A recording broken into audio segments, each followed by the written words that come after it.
Well, welcome everybody. So I was trying to get some stuff done. I had a doctor's appointment call me back to reschedule. And of course, you call them back and it's like, our lines are busy and we can't. It's like, but I wasn't going to stop the prayers to take the phone call. So, all right, welcome. Welcome everybody this Wednesday.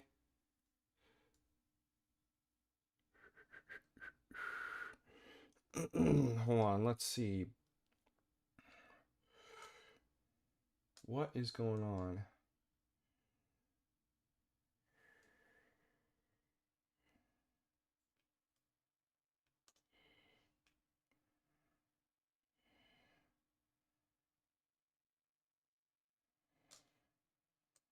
Of course. Would you date a 14-year-old boy? Definitely. Definitely. Yeah. Of course. Would you date a 14-year-old boy? Definitely. Wait, you said yes? Definitely. Yeah. Supposedly it's that guy that called in. Where is this?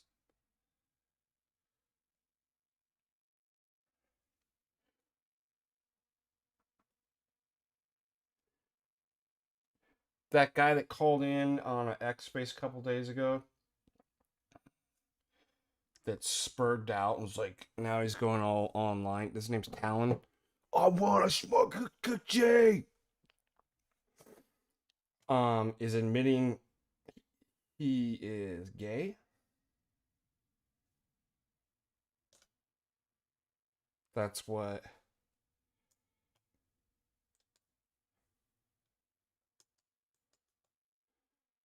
Yeah.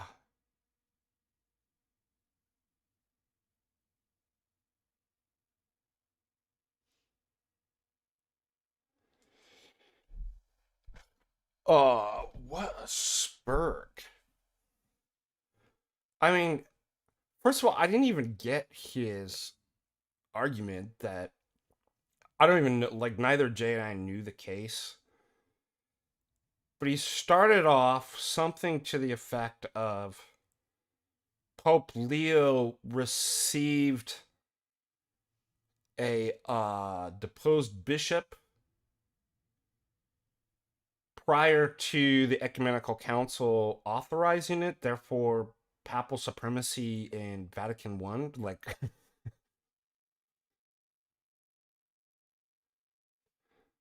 and then so obviously notice what's going on there. This is what they do, all Roman Catholics do all the time. They quote something from history. Nobody was disputing. I mean, I guess we could have. I mean, we didn't fact check what exactly that is, but nobody's disputing for the sake of the argument that something happened. What's the inference being drawn out from that? What's being inferred? How are we to understand ecclesial historical events like that? That was the question. And especially in light of the Alexandrian Chiete, is it Chiete or Chiete? Documents where the Pope, the last Pope, had basically admitted that it wasn't Vatican I papal supremacy.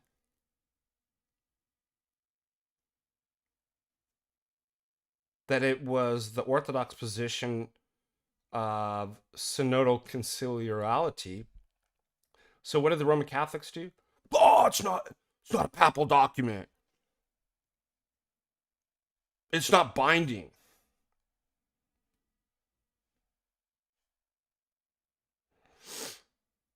It's not ex cathedra. That's the one. It's not extraordinary magisterium. Well, that doesn't mean it's not binding. Doesn't mean it's not true either. Suppose it isn't binding.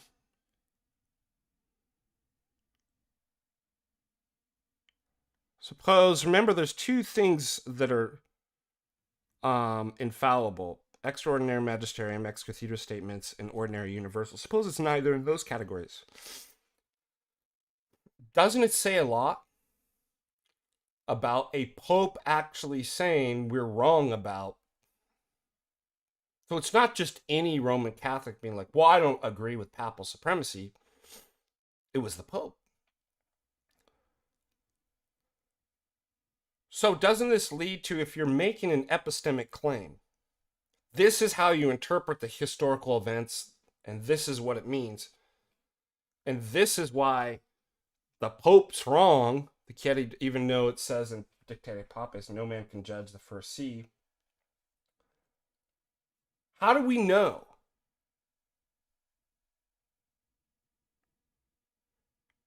How do we know what's true, what's binding, what category it goes, how many ex cathedra statements, what these events actually mean?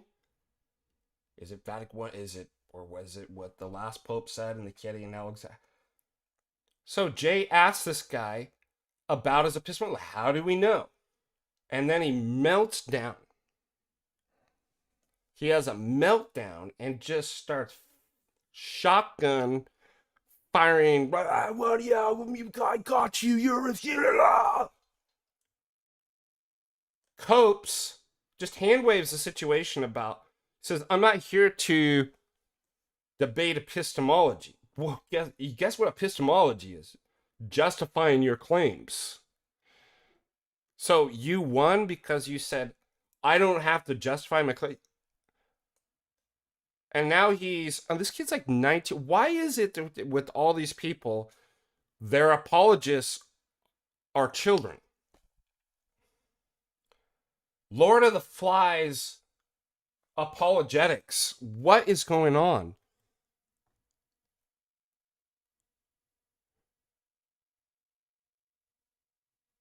A 19-year-old, and now he's going online and just like, oh, I smoked, I got chronic cope. I think what he's doing, he's ankle biting. What did Jay say the other day? He doesn't like to debate these guys because they're just trying to build their channel so they can clip something like he just did and get more followers and get famous. That's what he's trying to do. And if you just repeat, I cooked the other person over and over again, and you get all your cult members to be like, yeah, which is exactly what you're seeing on Twitter. He cooked. That's what's so frustrating about modern debate. It's all sports ball entertainment. Pick your favorite team. The audience is basically too stupid to even understand what arguments are, like even at a basic level. So you just pick your favorite guy. And unfortunately, it's on our side too. Like, I've seen our guys mess up on arguments. I'm like, that's not a good argument. Because the way social media and contemporary society is,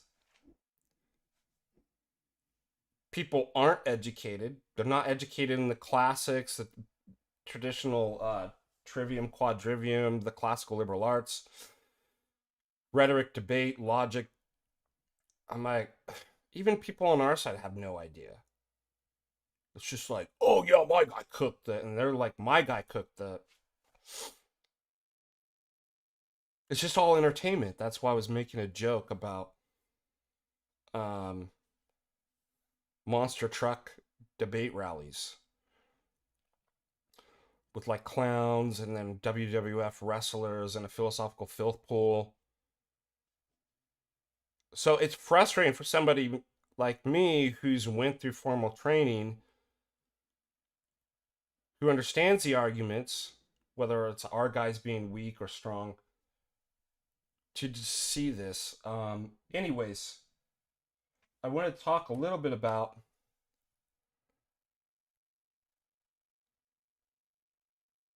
the fact that what's ironic is somebody has pointed out in the chat. So the papacy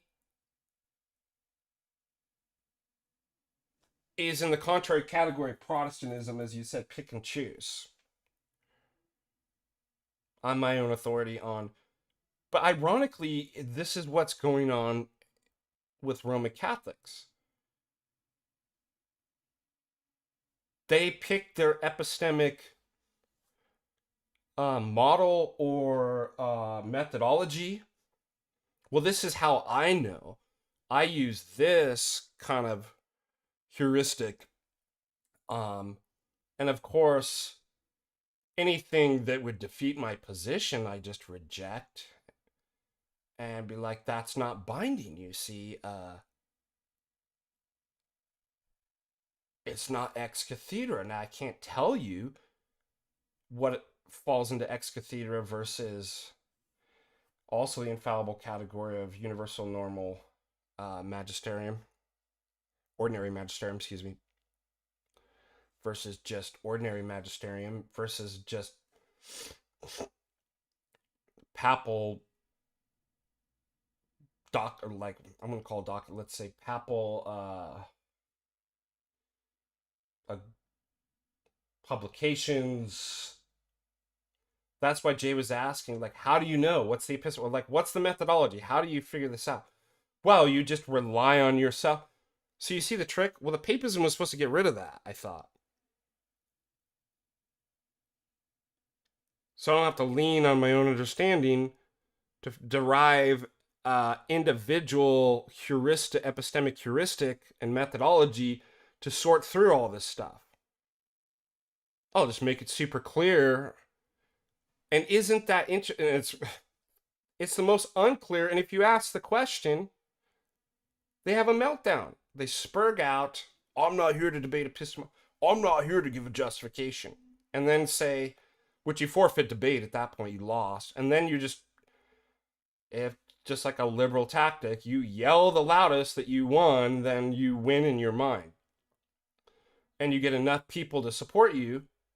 So notice it's the death of truth. What a total relativistic postmodern. There is no truth in these debates for these guys. It's about power, yelling. If I yell loud enough and I just get enough cult members to say that I won, then I won. That's what this child is doing. Now, what's interesting is what a con. How ironic. The papists are obsessed with epistemic certitude. And how do you know? But when you ask them to defend their epistemology of how you know, they can never do it. They hand wave, they have a meltdown, they spurg out, which I find kind of weird for a group obsessed with epistemic certitude. And it is ironic. They end up giving you a system, i.e. papism, that ironically is one of the most epistemically obtuse and unclear systems, all in the name of epistemic certitude and clarity. And somehow people fall for this. I mean, it's got to be a level, we talked about this yesterday, what are the sort of people that kind of fall for this? But it's a general kind of just lack of discernment. People just believe what people claim and say. I mean, if somebody tells you, it's a good car, trust me, it's not a lemon. Well, they said it's a good car. A Roman Catholic says papism gives you unity, clarity, and makes things epistemically clear and certain, then I guess they're right.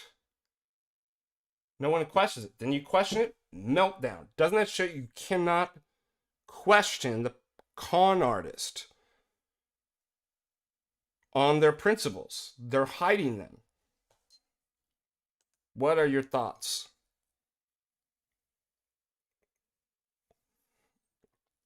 Then they just accuse us of being Protestant when it's like, that's why I called Talon. I'm like, he says, why are you lying? Well, first of all, for me to be lying, it has to be what I'm saying is false. So what a stupid... I hate this whole thing. You're lying! How could I be lying if what I'm saying is true? Number two, that's not even sufficient for lying. I would have to know that it's false and attempt to say it in order to deceive. All right, 1 second. They're calling back.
All right, I'm back. So,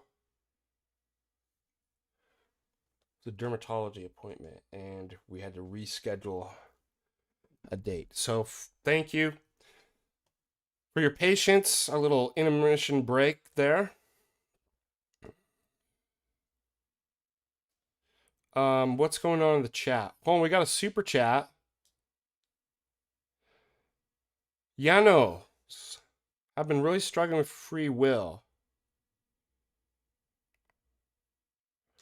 Why would somebody choose away from God? Why did I choose God and some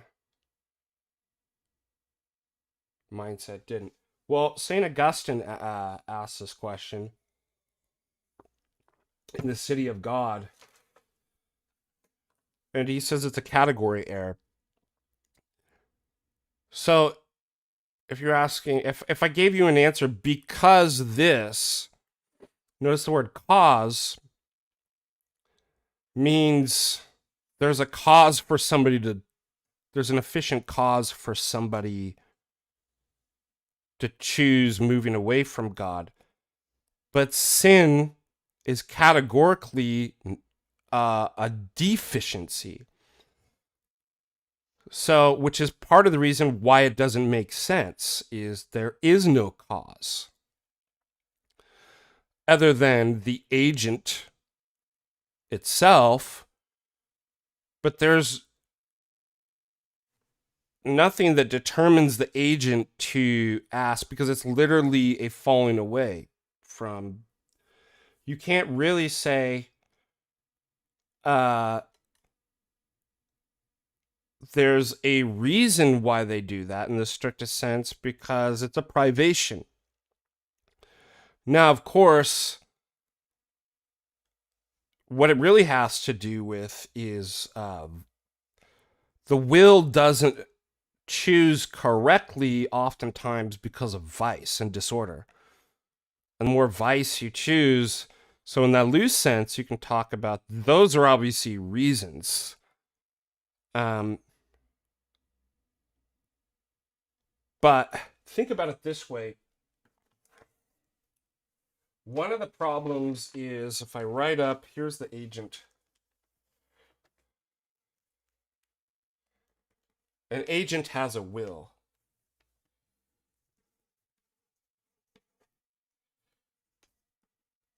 Reason 1, reason 2.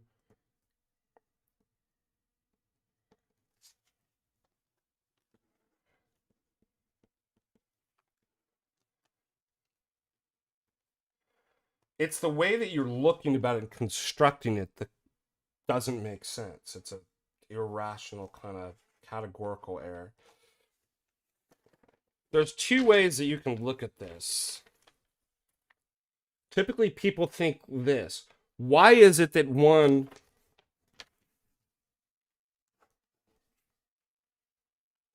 Let's see, A versus B.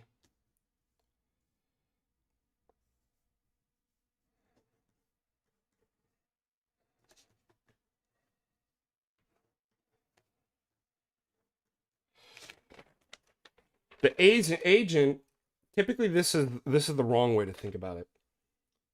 People ask, why does one person choose God and one doesn't?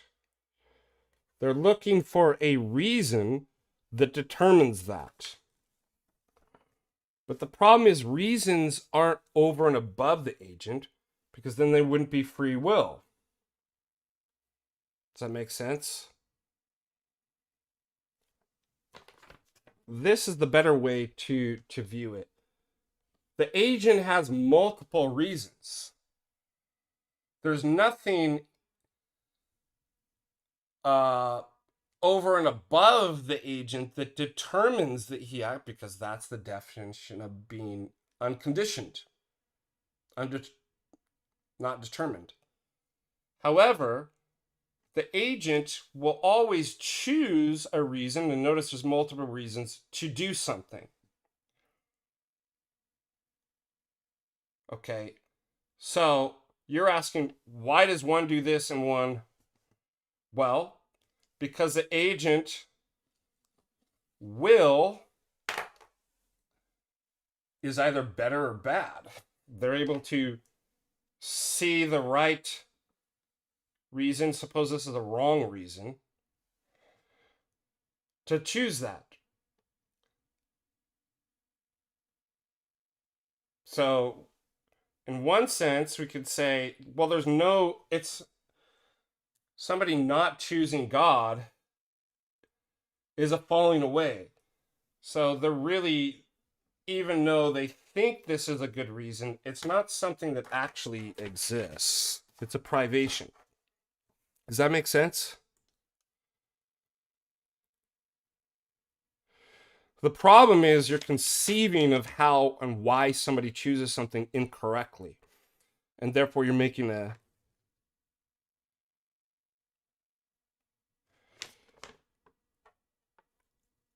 I mean, you can say because he's bad. So this is how you'd say it. Sorry. Why did the agent choose something... Oh, excuse me. Why did the agent choose something bad? It's not because anything, where am I? Determined him versus you. It's because the agent's bad.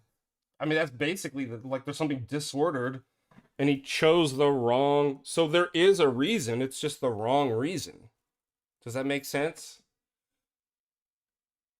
So we can answer and be like, because the agent chose the wrong reason because they're disordered and bad. And the more vice they have, the worse it gets. Why did you? Because you chose the right reason. Now, if you ask, yeah, but why did I? Well, that's an incorrect question because there's nothing that determines you to do that. That's what it means to have a free will.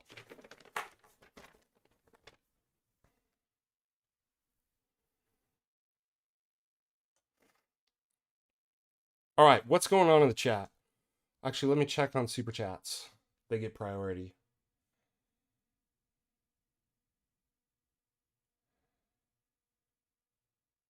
But thank you for the £5.99.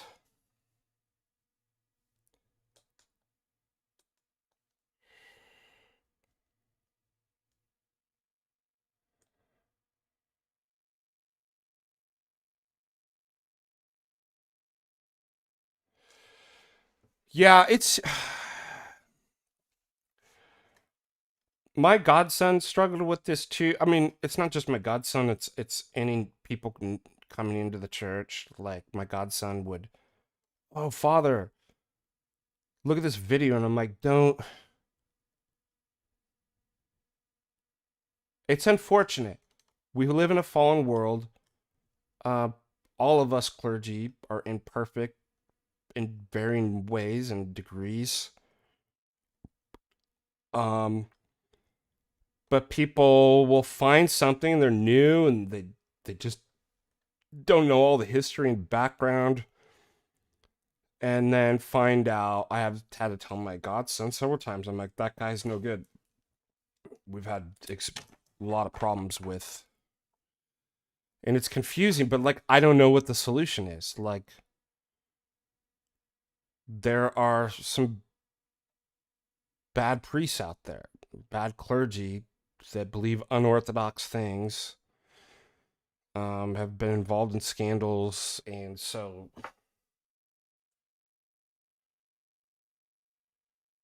I mean, other than telling people when it comes up, I mean,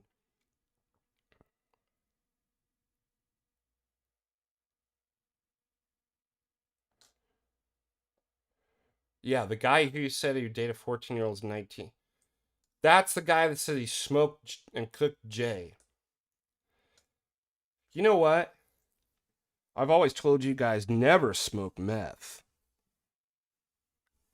Smoke brisket. Now, maybe I shouldn't bring that up because it's the fast, but it gives you something to look forward to.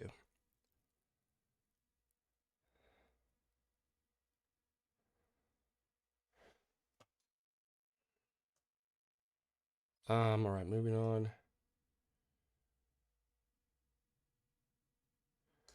Great point, McChup.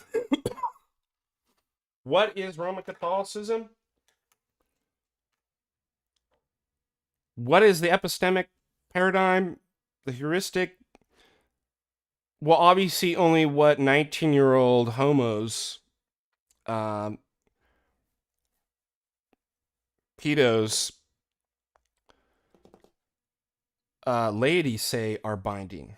That's how you follow the Pope. Good point.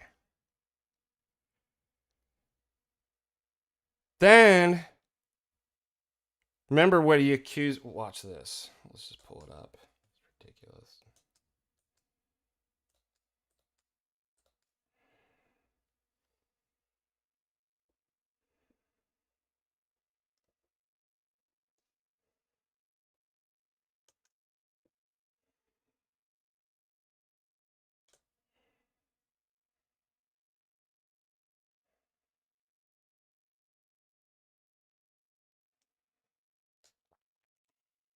Right, watch. Here it is.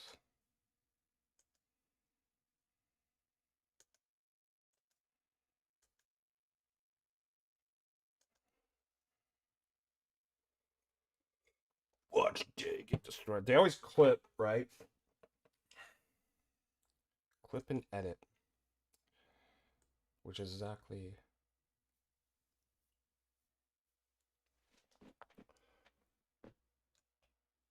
Oh, I'm lying. Well, remember what I said. So I said teenager spurgs out yesterday in our X space, keeps repeating, I won. You know Joe cooked this child. Then goes on X just to repeat how he cooked Jay. Kid is embarrassing himself and he doesn't, no self-awareness. So he calls me a liar. He doesn't say well, you're wrong. And here's why. It's, no, you're lying, which already implies that I'm wrong, which I'm not. I know that I'm wrong. And I have the intent to deceive. So what is it? I quote, he's probably too young to know about Saul Alinsky's rule for radicals. Accuse your opponent the thing you're doing. This is exactly what he did. Like,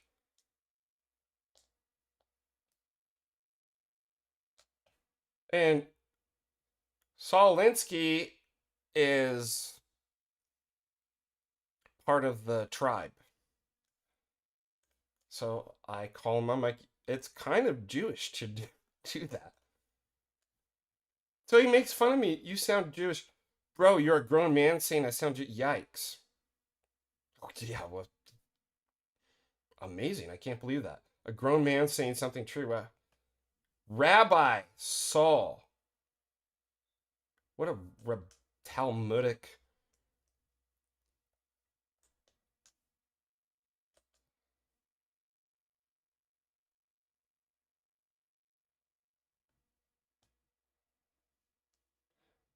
Oh, what is this guy? Is he saying, oh, he's a papist, so he's... Oh dear, I can't believe he called...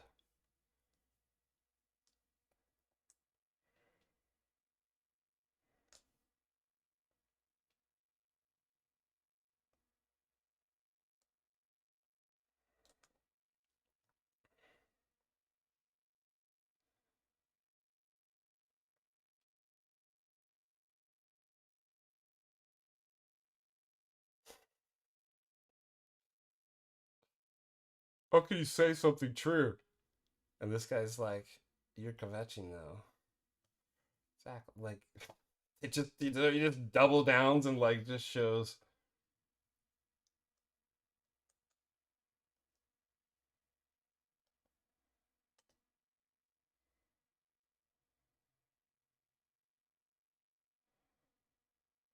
So I don't understand this. Like, how hard is this? Jay ran from the original question. Remember, this is the same thing they said when Matt Slick says, let's go to scripture. Like I said, why would I go to scripture if you're retarded and can't read? You're reading things incorrectly because of more fundamental problems, and that's where I want to go to. The same with this. That's not dodging a question. It's actually being ordered and smart about. Do you give your opponent everything in the debate? All their all their unjustified presuppositions that will determine their inferences and conclusions. So you're saying you have to do that in the debate. Who said that? That you can't go to more fundamental. I mean, that's embarrassing. We have an Orthodox guy. This is what I'm talking about. Is debate even worth it when even people on our side are so retarded they don't understand fundamental epistemological debate, logical, rhetorical, because they haven't studied the trivium and quadrivium. Like, what does it do? I'm not even I don't even know anymore if it's even worth it. It's getting really frustrating because we have people on our side saying stuff like this.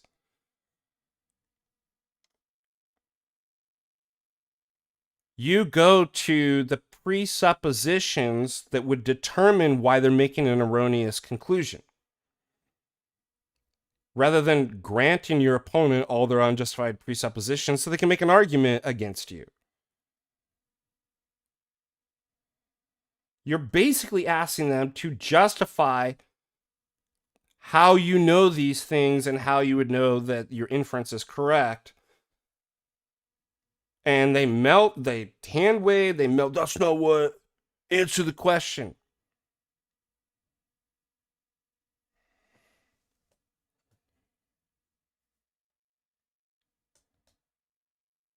Schismatic deacon. Who's this guy? All right, well.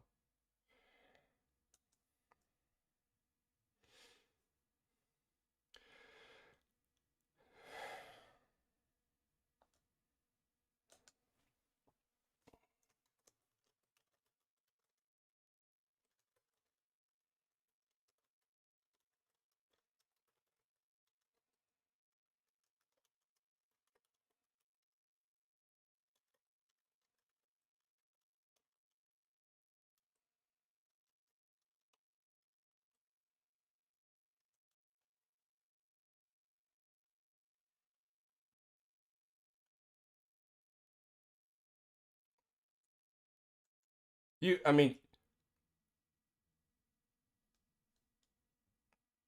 again, rise of the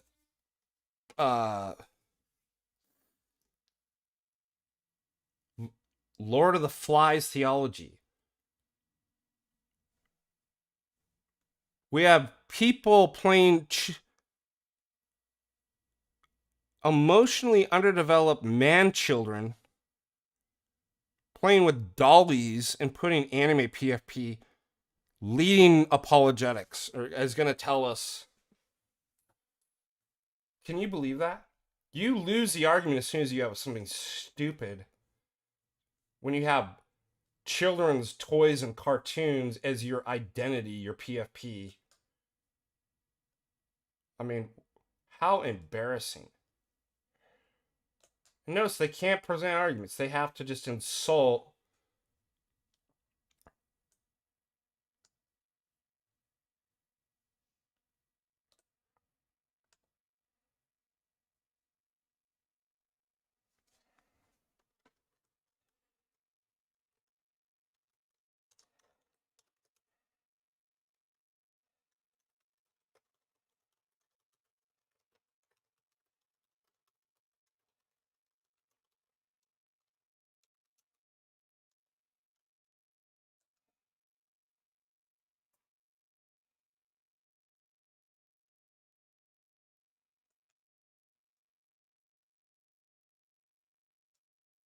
Alright, I'm just booting this guy. You can go join your gay church with your gay dolly anime.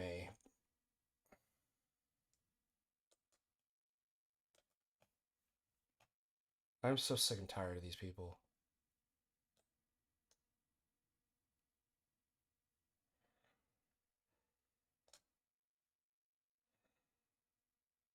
Alright, here's another one I'll have to show. 1 second.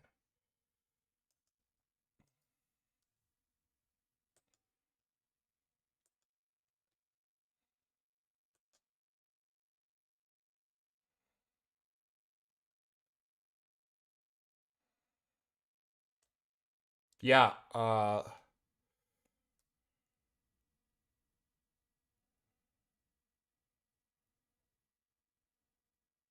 what is going on? There's a lot of stuff in the chat that I missed.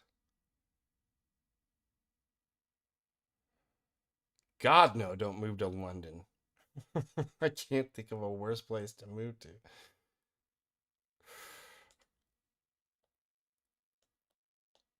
Yeah, I actually can. By the way, I stand corrected. I'll admit that I'm wrong. I was going to say I could think of a worse place to move, and that would be India.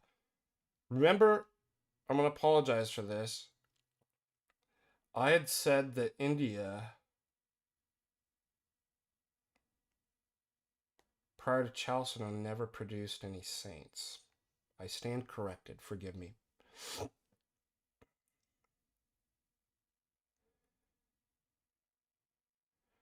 Notice we have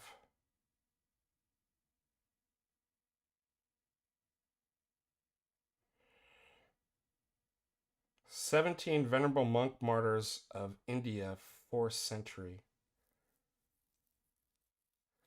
They were Christian monks who suffered at the hand of the Indian king Abner. So I was wrong. Can you forgive me? Even India can produce saints prior to Chalcedon, but it doesn't mean that you should move there. I would never move to London, especially what's going on. Like, to be honest, if you were in the UK or Ireland, I would live out in the country, like away from any big cities and all the stuff going on. Like, if you can't get out of there, like, don't go into the cities. Especially London. London would probably be the worst place.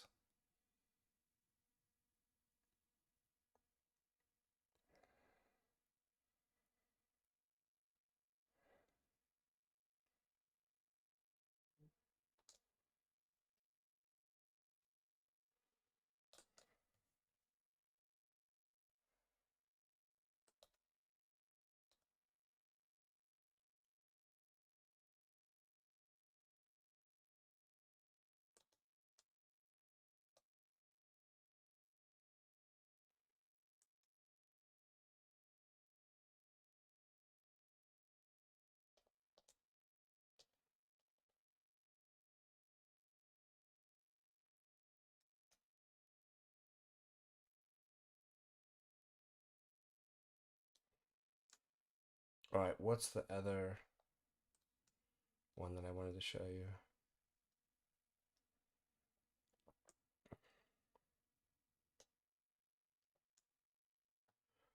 Oh, here, this was fine. I had to block. You know, that's the best thing. Not the best, but it's a good thing about X.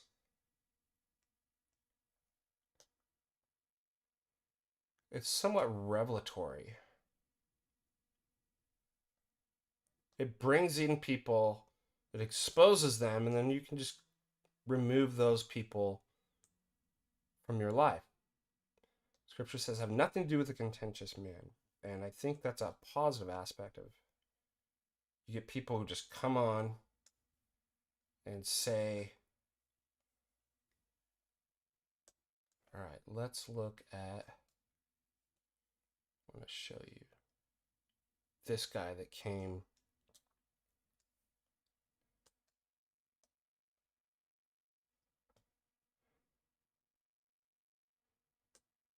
Huh.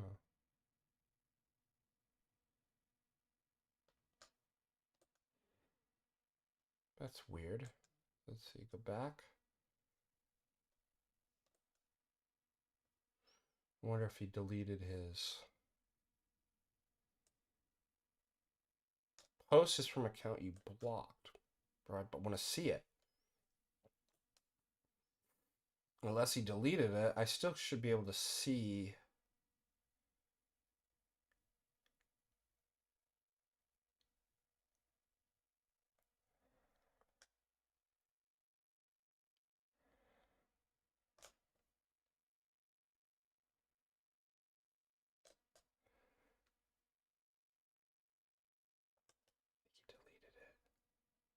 What if I go on to the guy's site?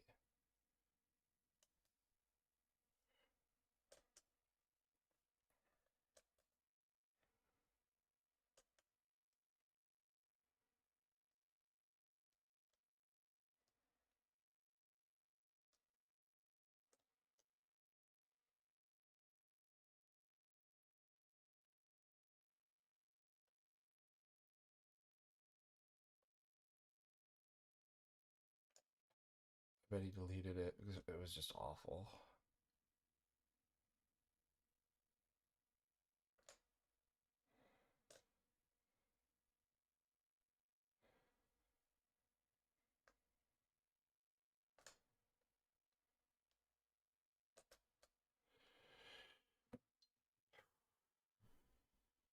All right, I'll just give you the gist of it because it looks like he must have. I mean, if it's still showing this, it doesn't make sense, right? This is from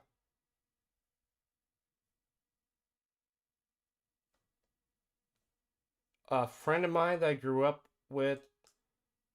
We talked about this yesterday. He's now Orthodox priest. And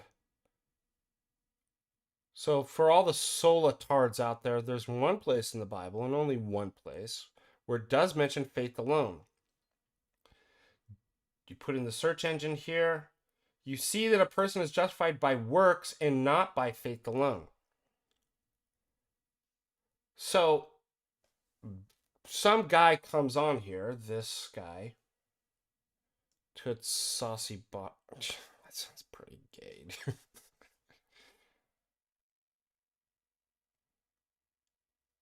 And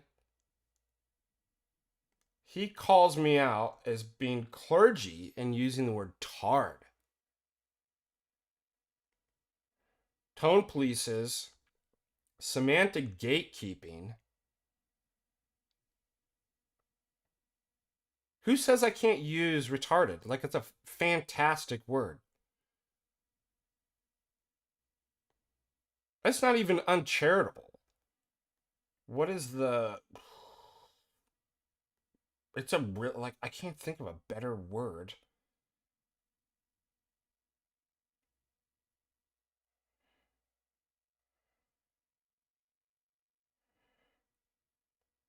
The word I like this meme here. The word retard is not meant for people with handicaps. It's meant for non-handicapped people who are stupid. If you don't understand this, you are a retard.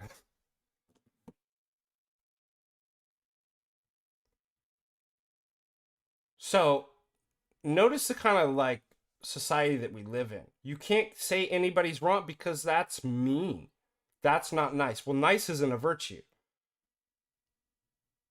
And who determines what words you can use? Random people who claim to be Orthodox that are lady? Like, so you can't call people foolish, you can't call them wrong. Do you notice this kind of relativism? But it's worse than relativism. Guy comes on, starts to chastise me, saying it's unbecoming for me to use. Absolutely not. I mean, the word's retarded. I'm not using a swear word. And you know what? You expose yourself every single time, you people. I don't take as clergy, talk about, also notice it's anti-hierarchical. They hate hierarchy. They hate authority. They're rebellious. They're narcissistic sociopaths.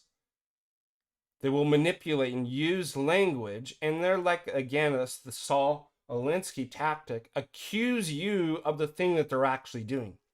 So no, I don't take advice from pearl-clutching fake piety singers who display the dark triad traits. You know what he does? He's critiquing me because I'm using the word tard for people who aren't mentally handicapped, who are acting like that's the worst thing in the world. So what does he do? he drops the F-bomb and the SHIT word, cusses me out, and tells me I need to go to confession with my quote-unquote spiritual advisor. Says he's Orthodox for 20 years. Spiritual advisor. Obviously, he just gave away like your... You mean my spiritual father? Who says spiritual advisor?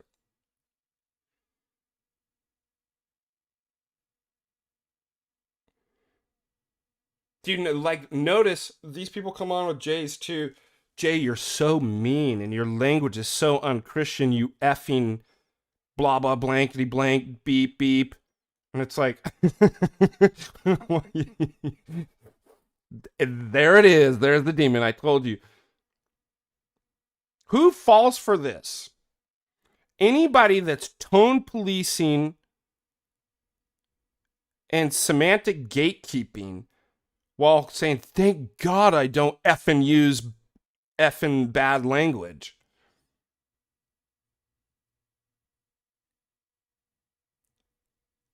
Who falls for the person being is people who lack discernment?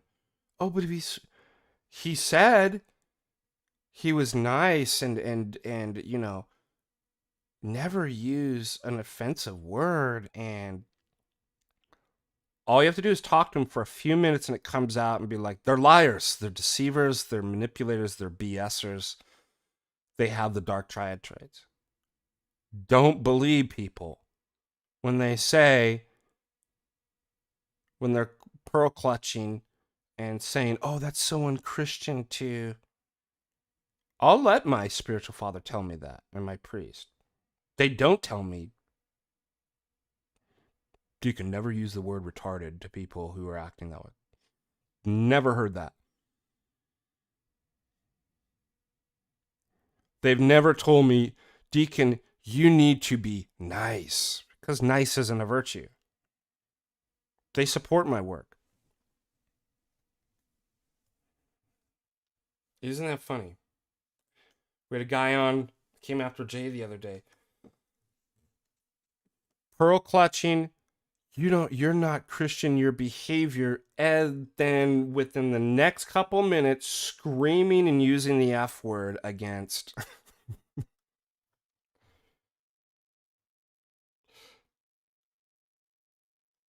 I'm sorry, like, that's about as intense as I get as use the word retard or fool or gay or faggot. Those words I'll never give up. Like, I believe in them. I think they're wonderful words for this day and age. Rhetorically, polemically, they're insightful. And they bring out, when you use them, there's something magical about them. If you are a faggot, using that word will bring your faggotry out. I like, it's amazing. If you're gay, like, and you call somebody gay, you use the word up in the right way, it brings it out and exposes it. Like, they're wonderful words.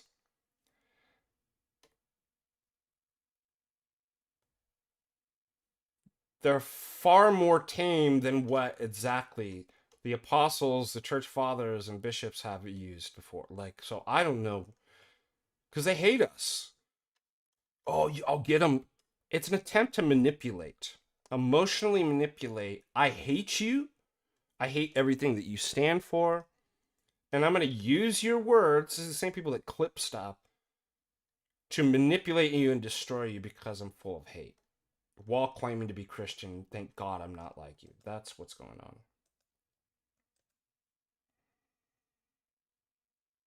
Great, expose yourself in the public. I do. Which they do. They always expose themselves.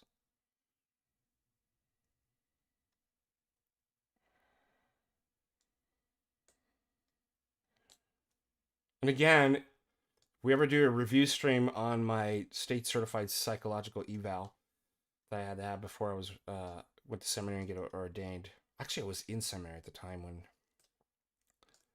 the deacon does not respond well to gatekeeping, micromanaging, emotional manipulation.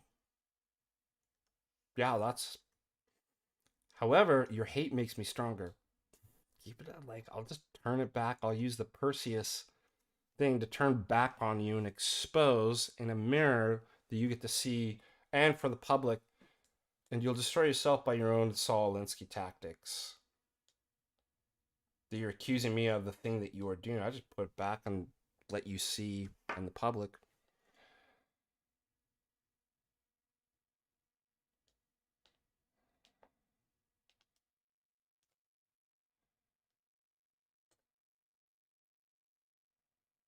Yeah, anime and Kataba. You lose the argument. I mean,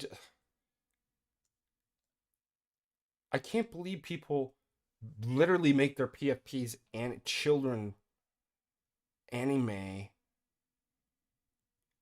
I identify as a child's toy, and cartoon like.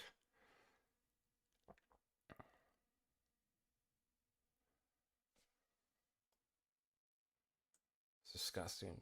Like, yeah, I'm gonna let you make an argument. Yeah, I'm gonna let you insult me, a heretic. Mike, is that you texting me?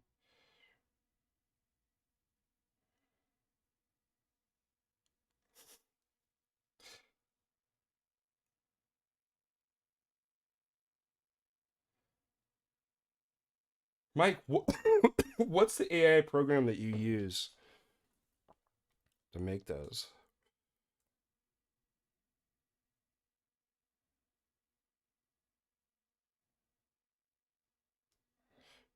Yeah, somebody in the chat, I think this is just general good advice to me moving away from cities. But especially if you're in countries that are fake gay and Islamic, invaded by the invaders. No, Ireland is not a good place to live in. You've not seen what's going on in Ireland? They've brought in they've weaponized migration and brought in foreign invaders that are raping and killing and stabbing Irish people. And they're all Islamic. They're all foreigners. Just very little left of Ireland. Like, I don't know. I mean, it's countryside. And if you make a tweet about that some poor little girl, Irish girl or British girl is stabbed and raped by a Muslim invader, you go to jail. They're actually just locking you. There's no free speech. There's no way to defend yourself. Their guns are banned. It's totally a liberal, leftist, Islamophile, and if you say anything, they literally come after you and put you in jail for a tweet. So, like, I don't think that's a great place to live. I lived there for 7 years, and it was just starting to come in. But you can ask Crispy, if Crispy's in the chat. Crispy still lives in Ireland.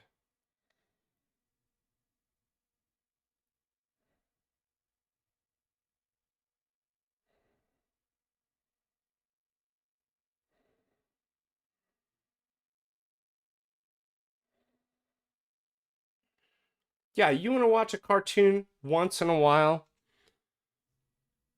Watch an animation film or something like that, and then it like. But if it becomes a thing, becomes your identity, it becomes like a subculture, something that you're into, it's weird for an adult to.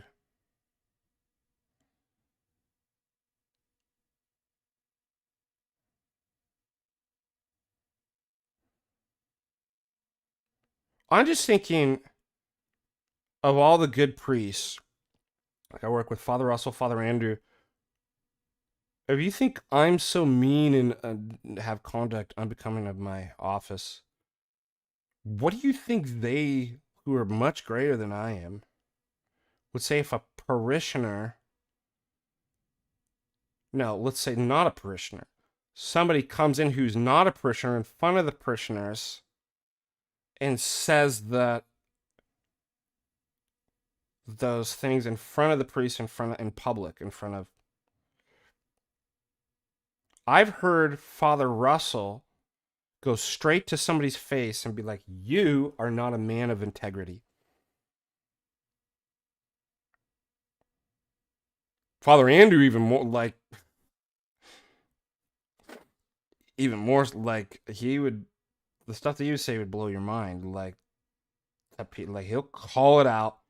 If anybody has the authority, now obviously it could be misused and you could make a mistake, but this is what I don't understand. That people are like, how could clergy say so? It's like, if anybody could say something like that and call somebody out, wouldn't it be clergy? That's why I said these people hate authority.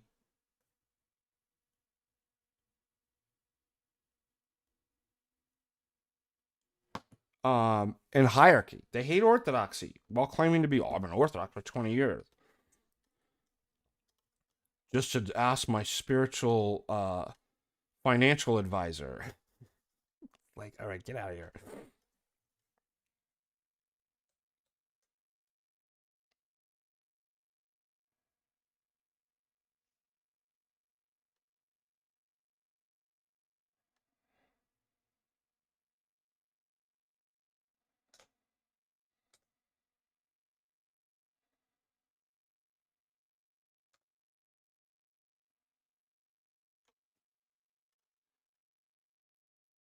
No, the reason why anime is bad, like, okay, so in and of itself, maybe not. The problem is it's the context of what the society that we live in. It's purposely, we live in a society that's been purposely created to infantilize people. So this is the same argument that, like, it's not way over the top to say something like that. It's the same argument that people were like, I can't believe you're critiquing furries. What's wrong with something? It's like, well, I don't think there's anything wrong with, let's say on Halloween, dressing up as an animal or something like that. What's wrong is in terms of the context. So I'm not saying I'm saying from Disney to all this different stuff, there's a purposeful creation, first of all, to distract you. It's the same with video games, like TikTok and all this stuff. Just because you can find something like, well, I found a good moral message in, doesn't mean that it's not bad. Oh, people doing it. Oh, yeah, sorry. But this is a good point. Because getting back to, sorry for misunderstanding, getting back to the question about furries and stuff, people defending that, but like, you think it's a good idea in a society that's totally confused on what it means to be a human being, man versus woman, all the boundaries are, the dissolution of boundaries, you can be whatever, that we're going to take something that emerged out of a sexual, thing, perversion, and let our kids who are already confused, given our society, to dress up and identify as animals. Yeah, anime is totally a psyop. So it's like, no, like, fine. Like I said, you want to once in a while watch one that may have a good theme. I don't have a problem, but generally it's not good. And if we had a perfect regime, it probably, for the greater whole, despite whatever goods you might find in one once in a while, ban it. And kind of benign sense, I mean, it's just like a waste of time. It's the same with video games. It's like, like a video game once in a while. but it's wasting. It's created. It's a psyop to distract you, to enslave you, right? And then it becomes an identity. It becomes a subculture. That's what's dangerous. Already within the context of a society that is saying children know best. Like I said, the Lord of the Flies, to keep you purposely and permanently an infantile.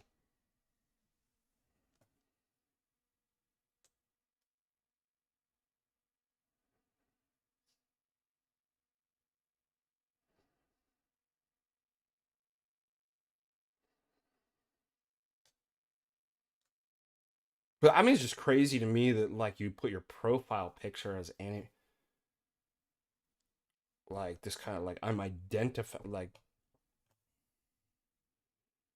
and then think that I'm gonna give you the time to think that you're mature enough to actually make an argument. I mean, somebody came with you holding dollies and said, "You're wrong," and let me tell you, by not giving you an argument, but actually insulting you.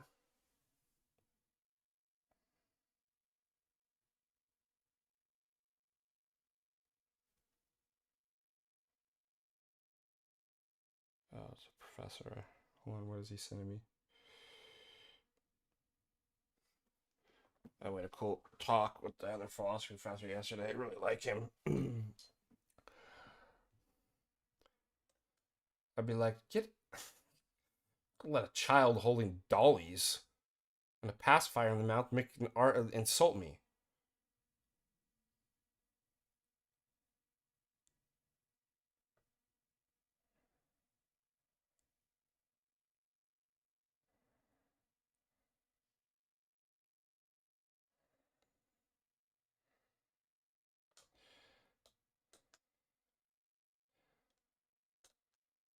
I want to see your PFP here. It's a joke you said about.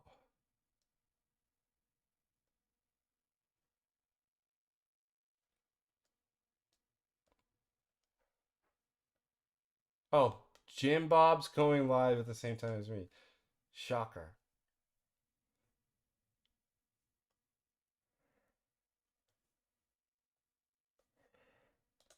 All right, let's keep going.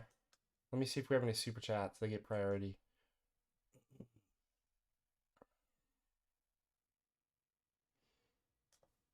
No super chats. So sad. I have graded 17 papers.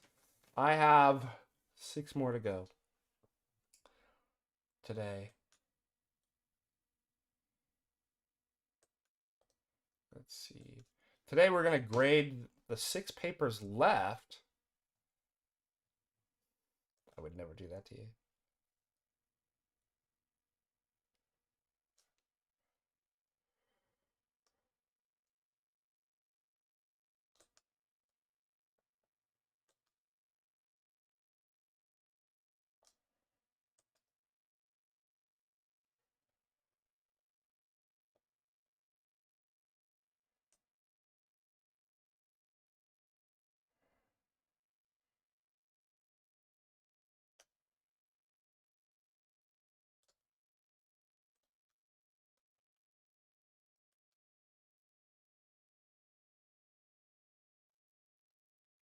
All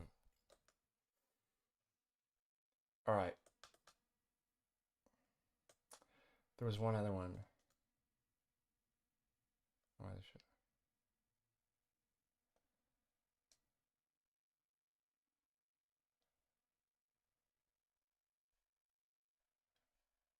What is this guy talking about?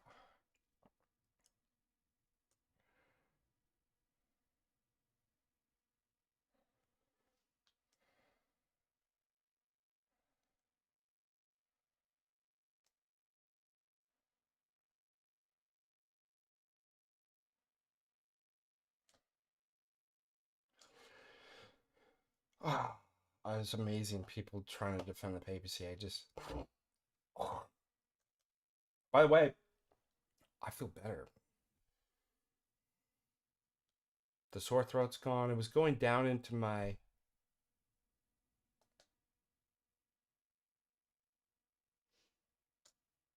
Nobody's denying papal authority. Like, I just don't understand.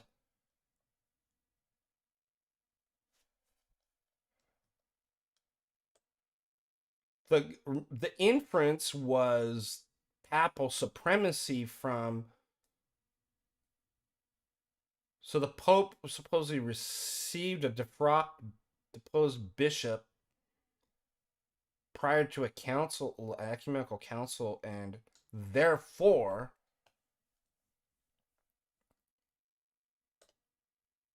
Vatican I, papal supremacy. That still doesn't answer a council can over ecumenical council. What if the Pope was right to do that? Like, I just I don't understand why they thought that was like a kill shot. It doesn't tell me whether an ecumenical council could be like, you're wrong, you can't, and make, as we've seen,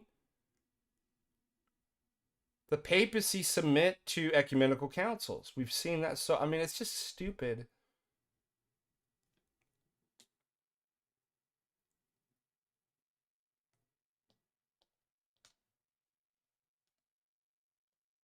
So again, it is an epistemological issue. Like, how do we know that means like, how are we to interpret papal events and what they mean in terms of authority? What kind of authority? You ask him, like, that's a category error, and he's like, that's like asking if JFK was assassinated. You should respond by saying it was an unjust unless I demonstrate how I know JFK was an actual woman. It's like, you can't reason with these people. It's a cult.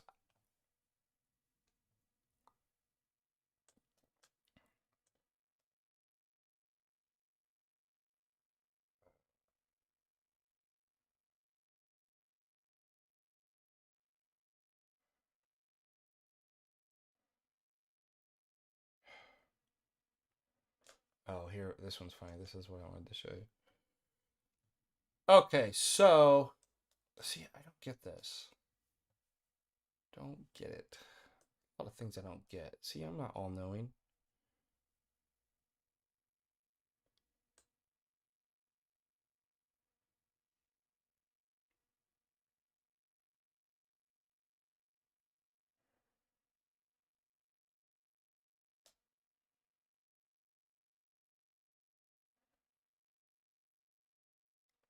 Yeah, crispy. In certain places in Ireland,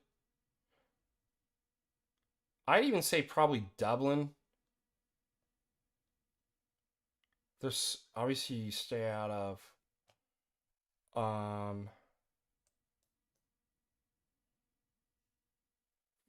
the north side, probably also Talbot,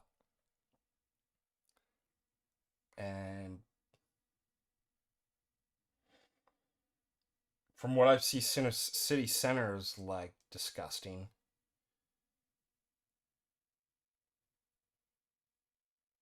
I don't know what. Chris, you have to tell me what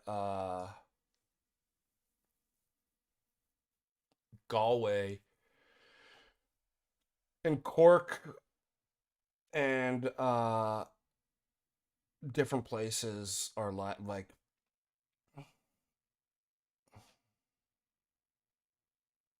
France is 10 times worse. Again, unless you're in the countryside, but you still have the French, the Irish, and British government, like, which is like awful. Until they overthrow that and that leftoid, you're still, even if you're in the countryside, gonna suffer the effects of.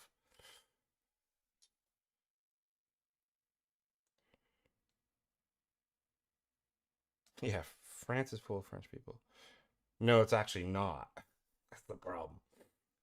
Full of a bunch of Somalis and Africans and raping and killing people. Graping and killing.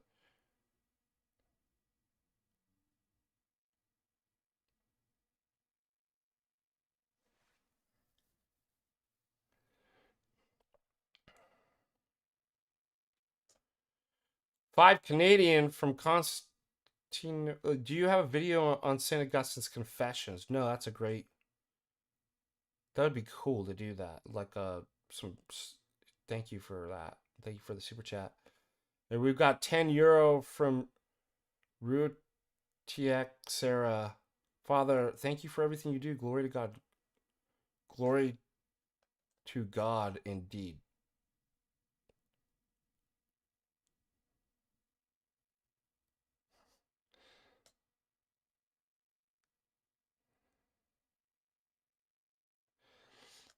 Switzerland's pretty good, but you're never going to get in. They don't allow. Actually, I have a friend I went to undergrad. He lives in, I don't know how he was able to stay there.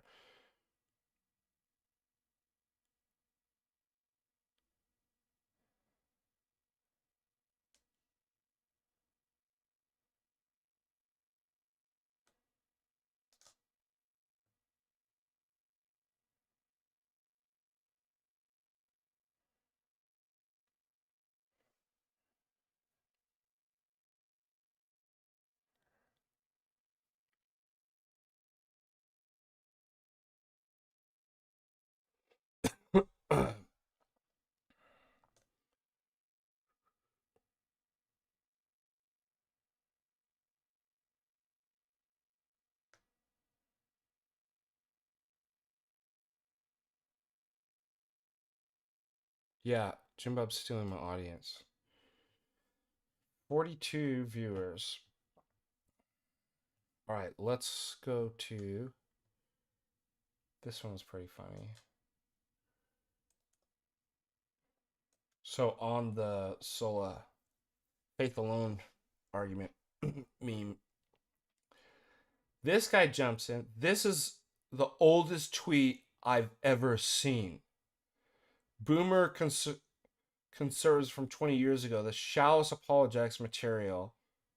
Screenshot of your entire computer. Chef's kiss. This isn't my screenshot, you idiot. And it is old. First, you can even see it's not my name on my Facebook. But you're too retarded to obviously. I told you this is from my friend who's been doing this for years. Every Reformation Day, he posts this. He's a priest now, an Orthodox priest. It probably is 20 years old. Who cares? Oh no, a screenshot of something true. How shallow and boomer of. It's a great argument. Summarized. Oh, you don't like it because you're Protestant. It's an oldie but goodie, keep it. I mean, what am I, a progressive futurist? That's in the past. We're moving to the future. You can't, that's boomer. What's the principle here? Never use something that's 15 years old?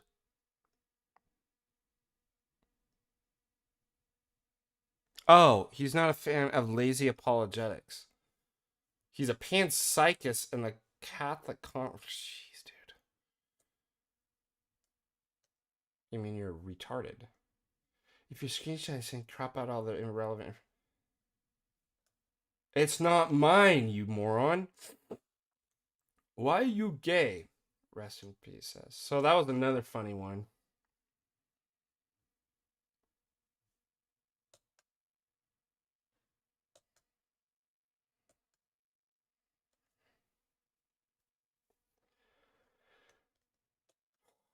Yeah, this guy's spurging out.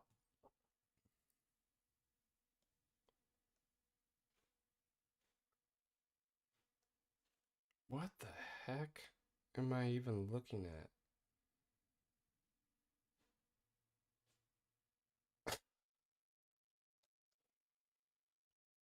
Oh my gosh.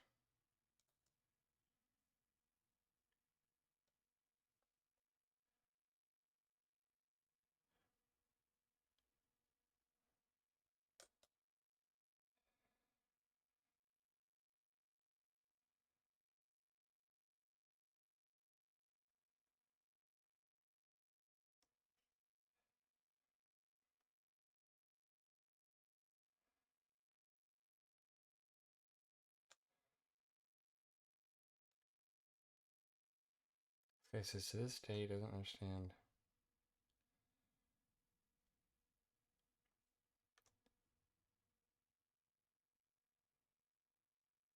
What do you mean you don't understand this? These are stupid pagan worlds over and Christianity's coming in.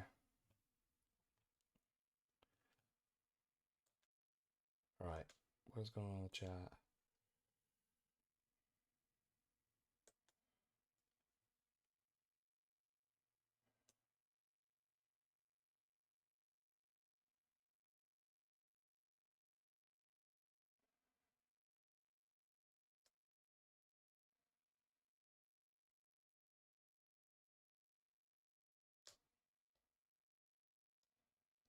Yeah, that's a great argument. Oh no, it's in the Bible, it's old, it can't be true.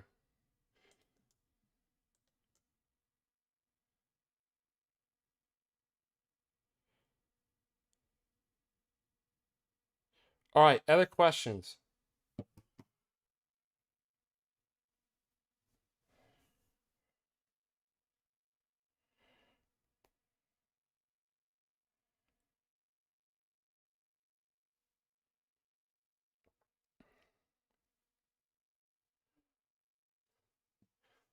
Have you seen this?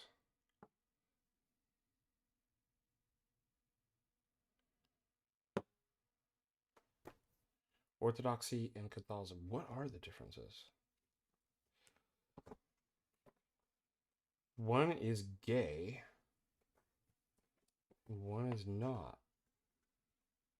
Figure out which one. Hey, here's the other one that I noticed too, that like they think this is an own.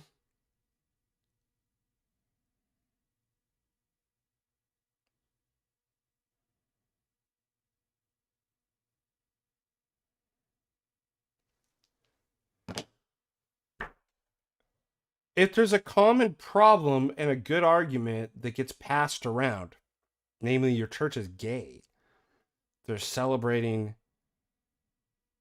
gay masses and gay events even at the Vatican and blessing, and 80 some percent of the priests are actually, maybe not actively, but gay. Clown masses, like all of these things, possibly like whatever it is.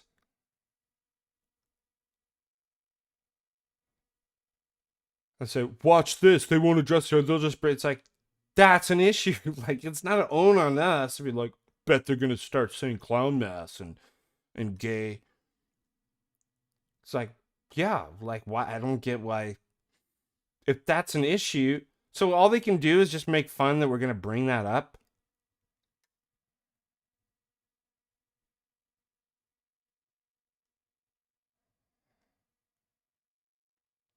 There are thousands of Christian. This one comes up all the time. I don't get it. I'm going to help you out. I'm going to fix your mind. We're going to talk. We're going to do a little epistemology. We're just going to go with the 3 conditions. First of all, in order for something to be knowledge, it has to have at least 3 conditions. 1, it has to be true. That's called a truth condition. Second one is a belief condition. You have to believe it. And third is a justificatory condition. So you're asking a really bizarro question. Everybody believes their position is true. It's like, actually, that's what belief means. The very definition and condition of belief is that what you assent to in terms of belief, you believe to be true. Notice that's a separate issue. Is it true? And is it justified? So I don't know where this came from, that people think this is some type of gotcha, or that it can even be answered. Whether there's any inferences to be like,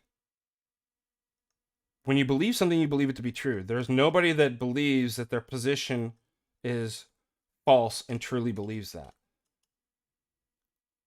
So it doesn't make it's not an it's actually embarrassing to be like, everybody believes their position. Shit's like, so stop. Like, don't embarrass yourself. It's silly. So notice your question wasn't, is it true and what are the reasons? You brought up, everybody believes their position's true. It's like, why is that even being brought up? And I'll tell you why. Why it's true. Orthodoxy is the only thing that matches consistently to history. So if you claim to have the truth of Christianity, doesn't it actually have to match the truth? Isn't that part of the definition of true? My belief is true if and only if it's true. So you've got to look, well, what if somebody's like, it doesn't match anything in any of the truths of history? Well, I'm explaining to you. I'm just saying, don't bring up the question everybody believes it. Like, just ask, why is it true? And what are the reasons?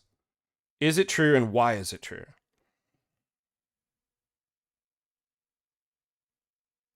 So it's got to match history, right? So if you're an ahistorical, it doesn't match. Number two, like any position, it has to be logically consistent and coherent. It has to be able to explain. Part of that is the history. We are the church of history. So obviously you can rule out Protestantism right away. It's literally a man-made, doesn't match anything in history. It's a thoroughly modern religion in terms of philosophical presuppositions, whether it's nominalism, which doesn't come about until William of Ockham in medieval ages. They're obsessed with texts and modern, almost Cartesian methodology and hermeneutics. It's anti-hierarchical, right? Anti-authoritative. It's literally just modern. It's like a man-made religion. So you could rule that out. It can't just, right? It's epistemically bankrupt. It can't justify what the scripture is. How to settle dogmatic disputes. Like, so there you only have two options now. It's pretty easy. Well, is it Roman Catholicism or Orthodoxy? And then you can look, does the Roman Catholic Church look anything like the first millennium? Absolutely not. Does Orthodoxy? Absolutely. Number two, you can go through and critique that at a systematic level, epistemic defeaters for Roman Catholicism. This is why Jay was asking about the epistemology. That if Roman Catholicism was true, it'd make knowledge impossible. Number two, what would it take to defeat? Well, if dogma can't change and it can change, or if they claim the papacy, papal supremacy, yet you have instances in history where councils were called outside of Rome. The Pope was made to submit.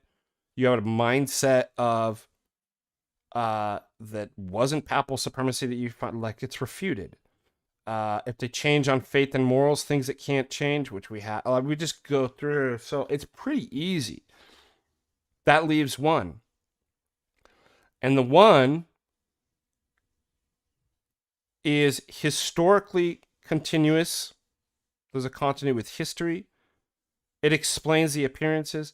It explains, has justificatory explanation, how we would know what the canon is, how we know and settle dogma and doctrine, how we know in general, essence, energies, all these different things. So that's how we know that orthodoxy is true.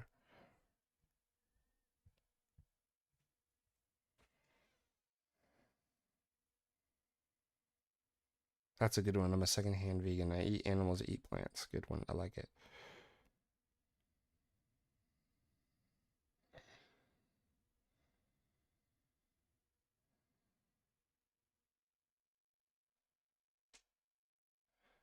I like your point. Domestication of animals for food is morally praiseworthy. Thank you for adding that.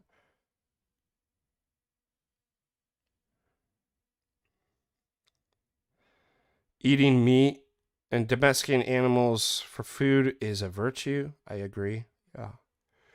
Yeah, thank you. Sorry, Kel. I didn't mean to go too hard on.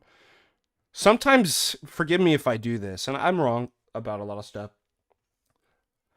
Sometimes it's not directed at you, but it comes off that way, and that's my fault, my mistake. I'm sorry about that. Typically, what you do is you bring up an issue that is associated with another group and the way somebody might think.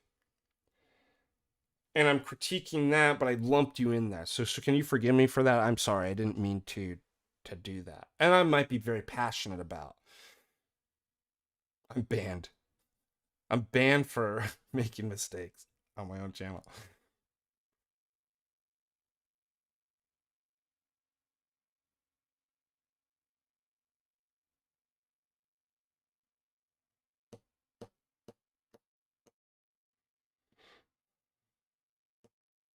Shadowbug, that's a good way of. And I made a mistake too. We're going to do public confession hour, or the deacon's confessing. You can't give me absolution, but I can confess to my brothers. We count the ways in which I've been wrong. Especially if you're in the world where you're constantly being attacked and having to defend.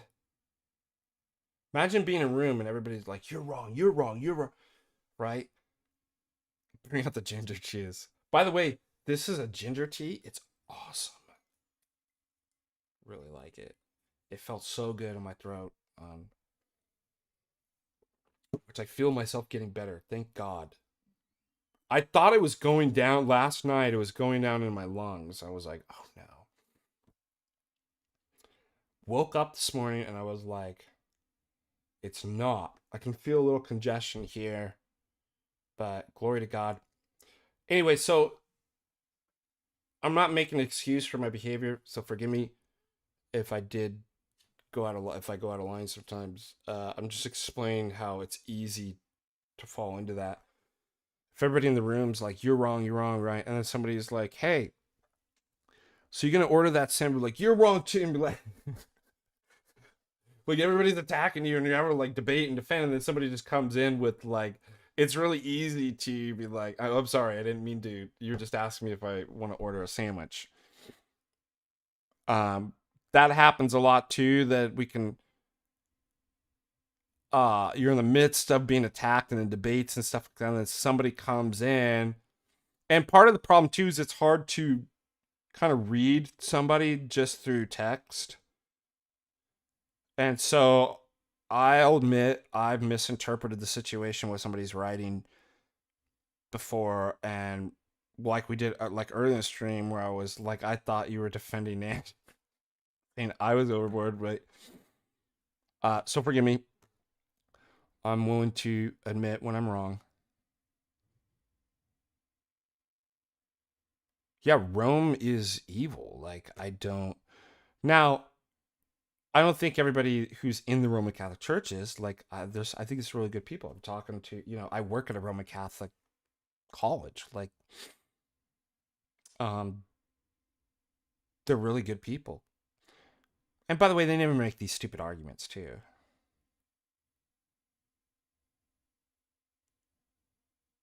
They're not like. Well, it turns out they're not 19-year-olds into anime who are admitting that they're gay and would date a 14-year-old. Actually, they're academics and they're mature, and they're good, generally good people. It's like they're just in the wrong church.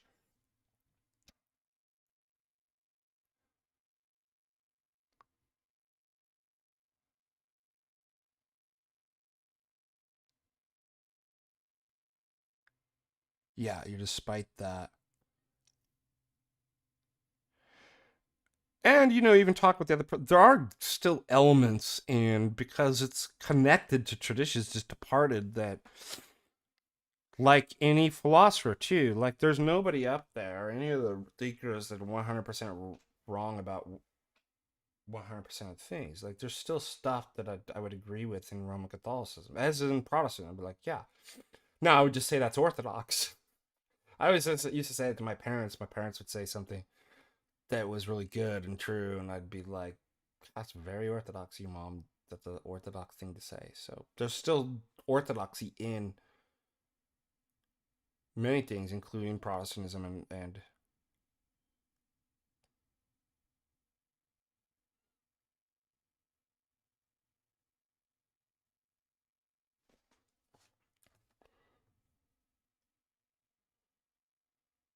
all right.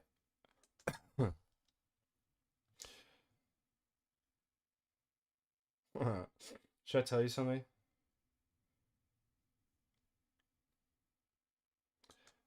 Let's pull this up.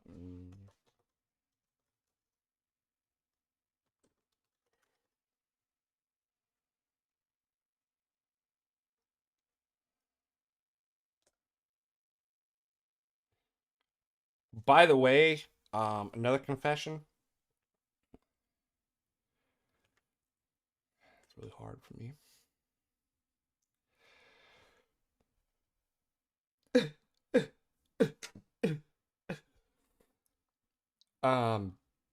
I have not been going to play mandolin Tuesday nights. Oh god. Uh,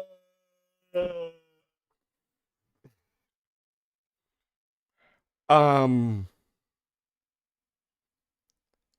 I'm laying it aside for the fast.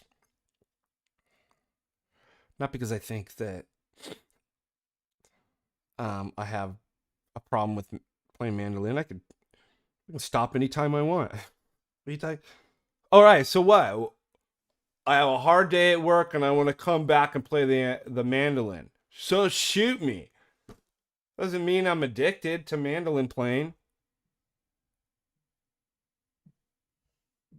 I just want a little mandolin, that's all.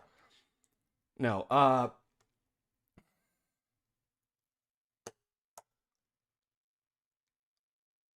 we play at one of the local bars and I don't want to be around alcohol for it's a temptation for, especially because it's like, that's what you do. Like they give you like 2 free drinks or something, the band. And you're just used to like having a beer or drink while you play. And I'm like, you know what? I don't even want to lay it aside for the fast. I don't want to put myself in, I could put that aside for the fast. I don't want to put myself in a situation. So I haven't been going. I haven't been playing mandolin.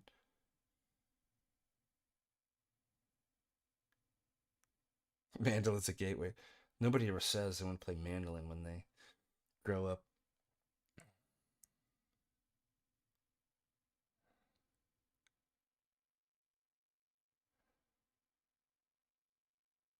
Mandolin, not even once.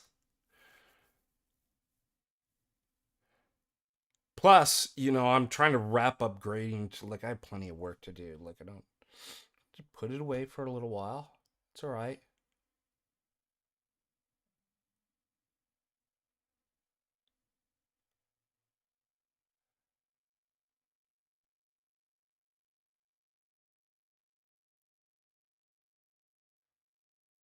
That's a good question. Is there anyone today who's extremely esoteric type of layman we can look up to?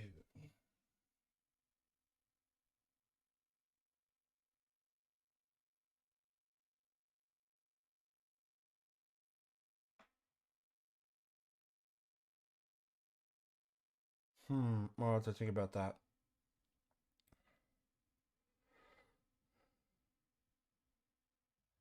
Yeah, mandolin's an instrument. I do. I could play.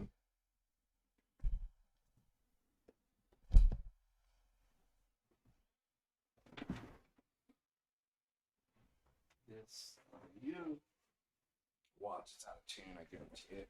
I haven't played it for a while.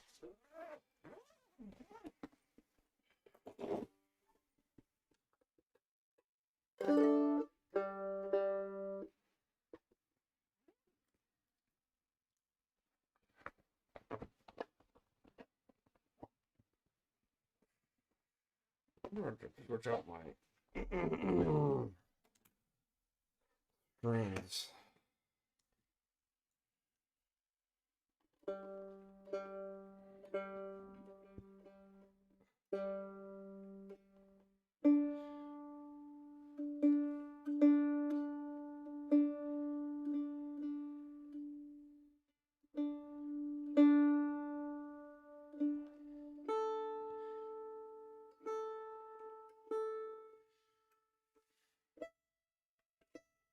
Pretty good. All right.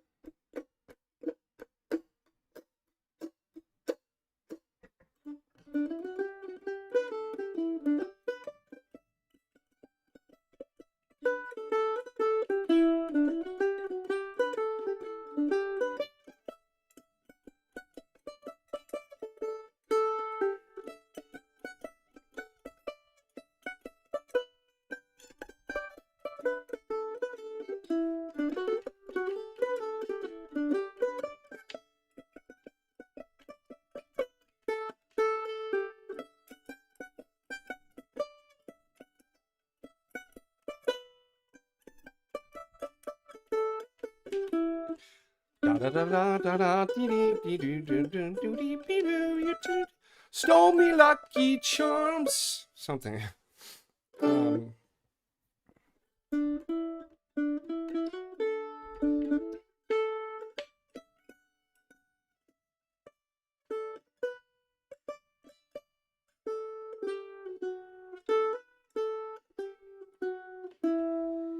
What is the lyrics for that?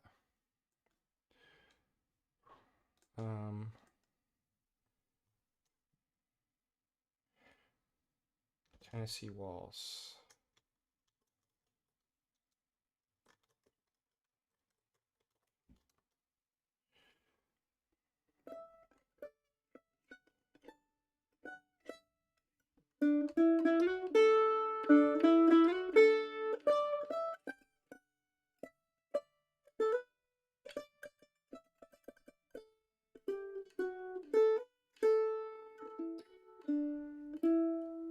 I was dancing with my darling on the Tennessee waltz when an old friend I happened to see. I introduced her, and while they're dancing, my friend, little high, huh? Friend stole my sweetheart.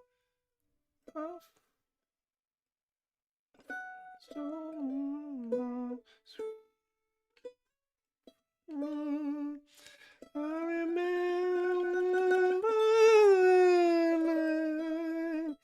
with the Tennessee waltz.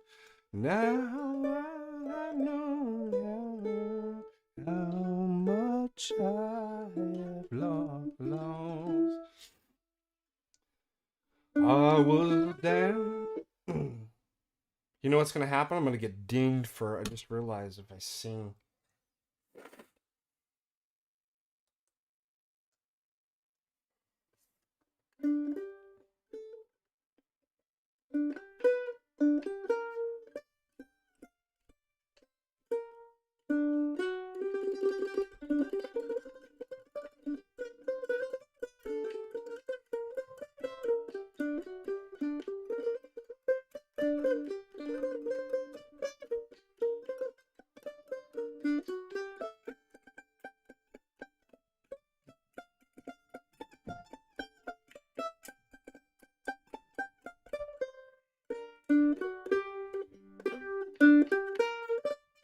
That's Bill Monroe.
Let me see if I can find this song.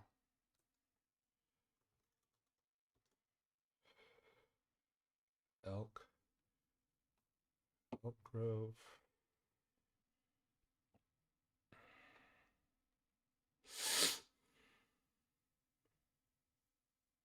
Elk River Blues.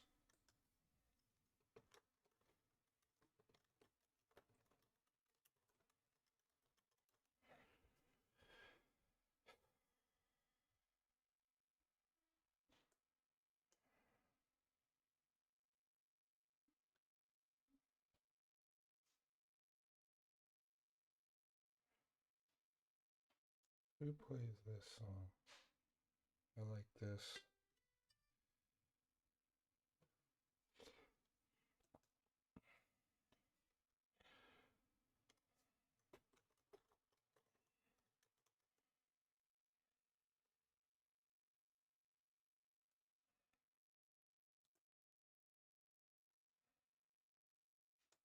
Let's see if this is a good one.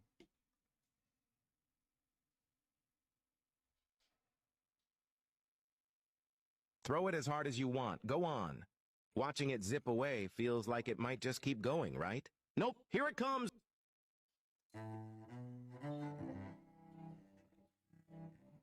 that's not the one I want.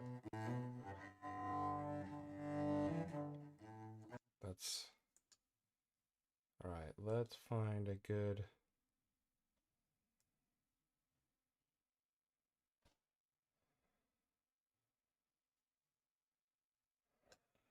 So this one, like... String band? Always with the commercials. 'Twas the night before Sprightness, but feeling mad lame, cause Santa was out with a high ankle sprain. We needed I don't a son- understand what Sprite and black people like. Oh yeah.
There's another good one, but I don't know who plays this. Let me see. Go to album. Let's see what this one is.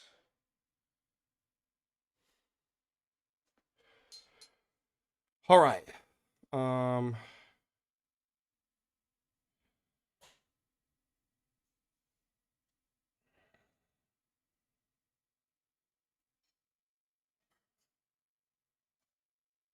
Price has got a bonker seal on Oh, it. here we Samsung go. It's- Galaxy S25. You just did that straight cut. All right, let me see if I can find another.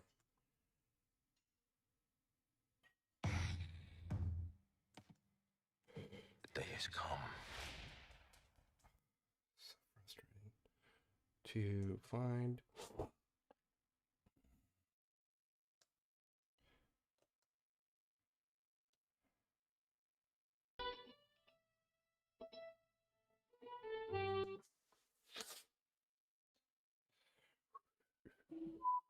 It's a cool song, huh? Let's go back to Upper Blues. It's a good fiddle song.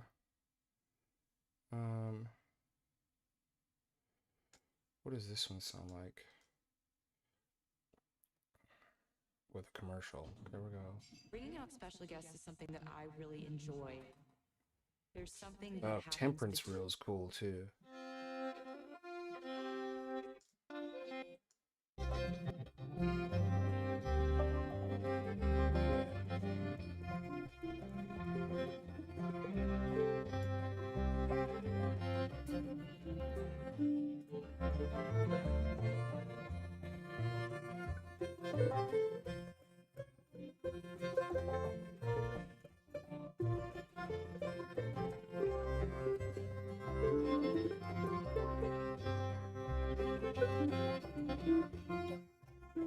They're playing different key.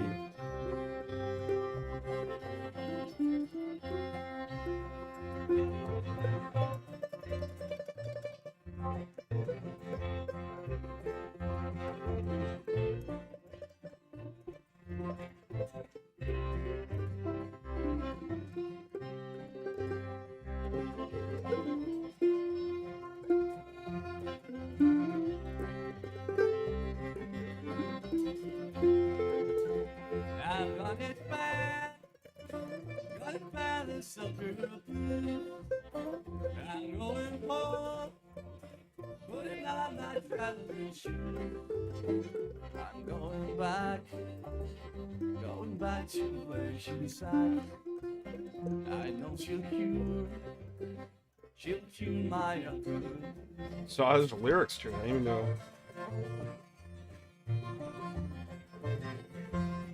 Isn't that cool? Alright, what's Temperance Reel? Do you like this one? I remember how to play this one. Throw it as hard as you want. Go on. Watching it zip away feels like it might just keep going, right? Nope.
St. Anne's Reel's good too.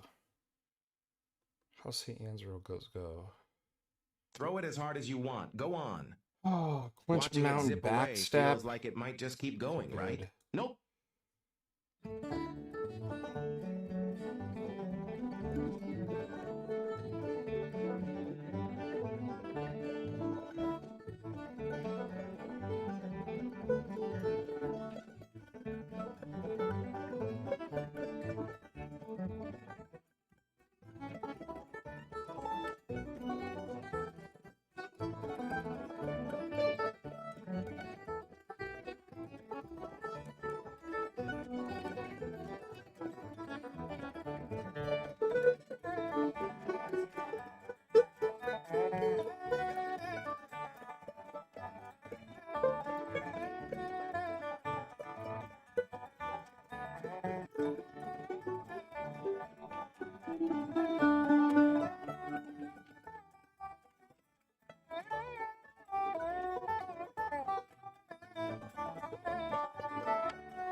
All right, that's not too bad.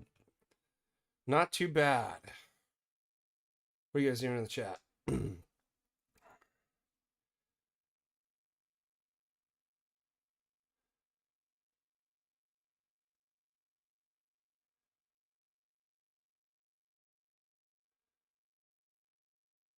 Yeah, oh,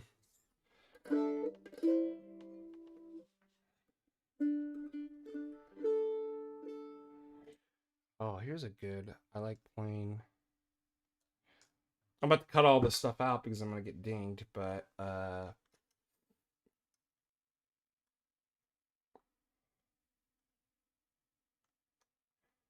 one of my favorites, and Jim Bob plays this one, but with Grishman and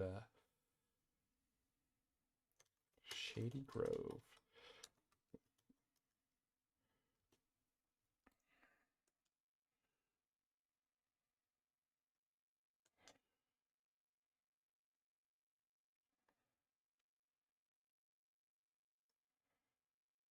See if it's this one.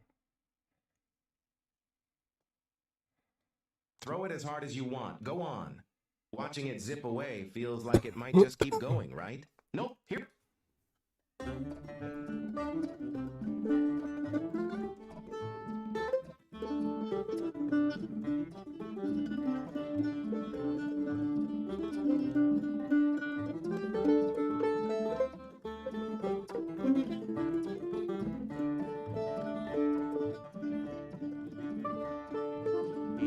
in the summertime, apples in the fall. I can't have the girl I love, I don't want none at all.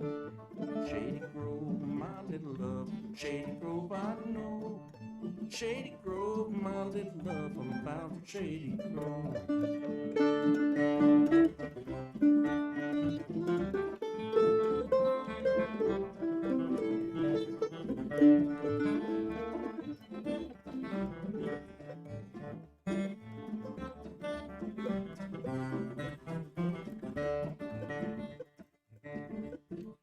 Wish I had a banjo string made of golden twine. Every tune I found it, I wish that girl was mine. Shady Grove, my little love, Shady Grove, I know. Shady Grove, my little love, I'm bound for Shady Grove.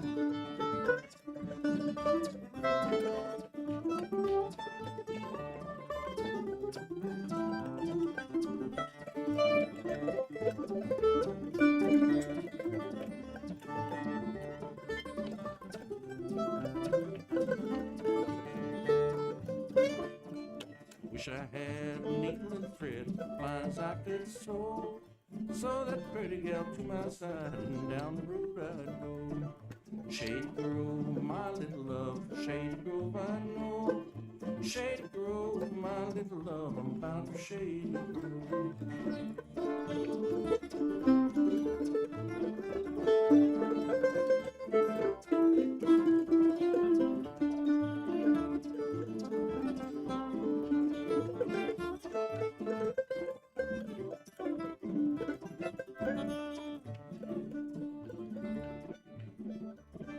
Some come here to fiddle and dance, some come here to cherry, some come here to fiddle and dance, I come here to marry. Shady Grove, my little love, Shady Grove, I know. Shady Grove, my little love, I'm bound for Shady Grove.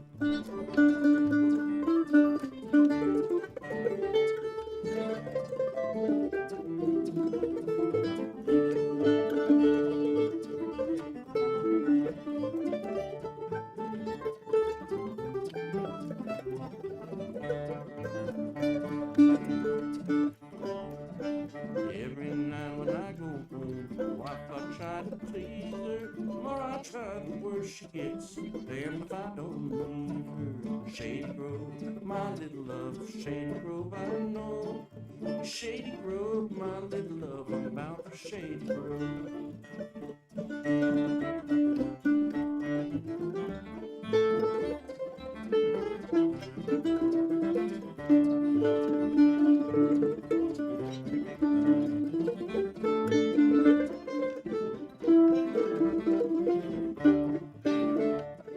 Shady Grove, my little love, Shady Grove, my darling. Shady Grove, my little love, I'm going back to the world. Shady Grove, my little love, Shady Grove, I know. Shady Grove, my little love, I'm bound for Shady Grove.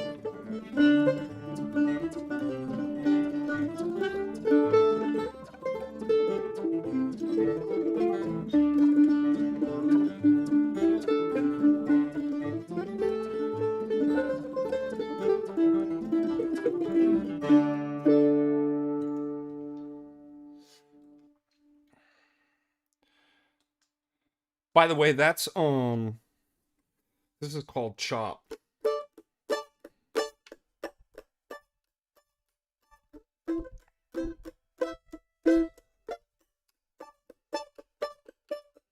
See the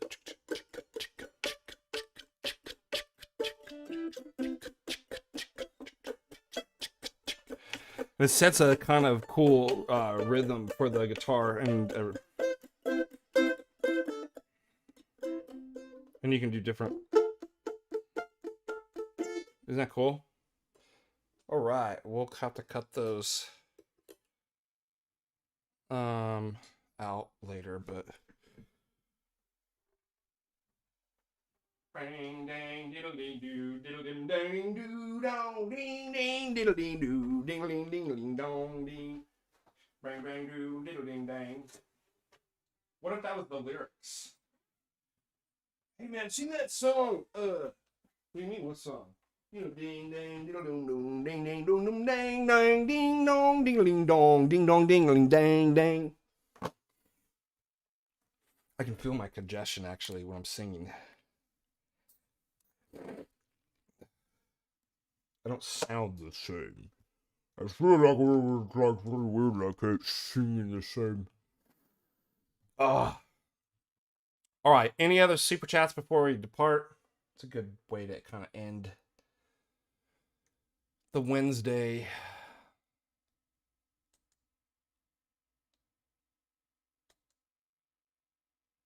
Wednesday stuff. Tonight I am going to get better and better. Tonight I'm going to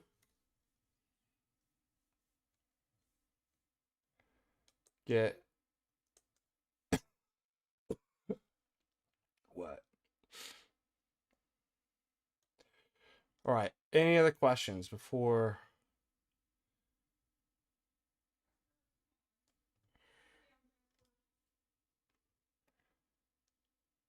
What in the world am I even looking at? This is really weird.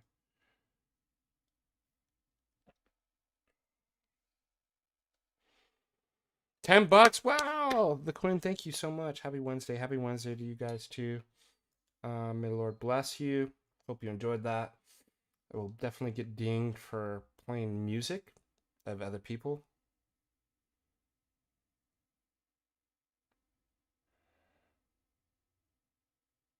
But thank everybody for their help, their super chats, their support. Until next time, tomorrow, God bless you, keep you, give you good strength, let his grace shine upon you, and preserve you.